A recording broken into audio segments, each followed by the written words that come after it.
کو زندگی دے رکھی ہے، اور پھر اس نے اس انسان کے لیے، چونکہ یہ اشرف المخلوقات ہے، حق تعالی شانہ نے خود اسے اپنی خلافت کا جوڑا پہنایا ہے، اسی لیے اس نے جتنا اس انسان کے لیے اہتمام کیا ہے،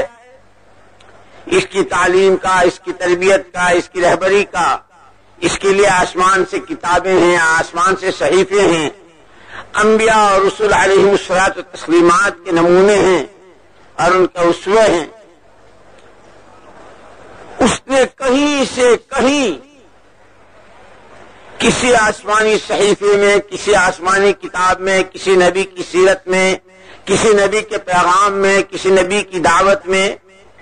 کہیں سے کہیں تک یہ بات نہیں بتلائی ہے کہ ہمارے یہاں بنی ہوئی زندگی کا معیار ملک و مال ہے، بلکہ اس کے یہاں سے ہر زمانے میں انسانوں کو زندگی کا نمونہ بتانے اور انسانوں کی زندگی بنانے کی رہبری کرنے کے لیے جن نبیوں اور پیغمبروں علیہ الصلوۃ والتسلیمات کو اللہ نے مبعوث فرمایا ہے، انہی کو نمونہ قرار دیا، یہ کہا کہ ہمیں جو زندگی پسند ہے، جو زندگی ہم دیکھنا چاہتے ہیں اور جس پر ہم انسانوں کو دیکھنا چاہتے ہیں وہ نمونے ہی ہے۔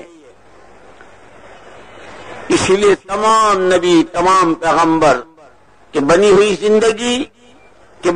زندگی وہ ہے جو نبی کی زندگی ہے۔ اسی لیے ہر زمانے میں ہر قوم اور ہر امت کے لیے حق تعالی شانہ نے جس نبی کو بھیجا اس نبی کو نمونہ قرار دیا،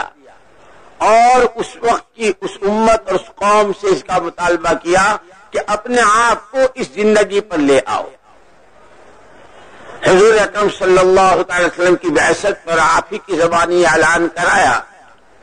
قل یا ایھا الناس انی رسول اللہ الیکم جمیعا۔ پیارے نبی صلی اللہ علیہ وسلم آپ اپنی زبان فیض ترجمان سے خود فرما دیجئے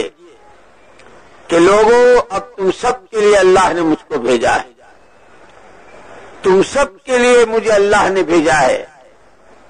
اور پھر قرآن نے کہا لقد کان لکم فی رسول اللہ اسوۃ حسنہ، کہ تمہارے لیے بہترین نمونہ محمد الرسول اللہ صلی اللہ علیہ وسلم کی ذات بابرکت میں، اور حکم کے طور پر فرمایا وما آتاکم الرسول فخذوہ وما نہاکم عنہ فانتہوا، جو کچھ تمہیں پیغمبر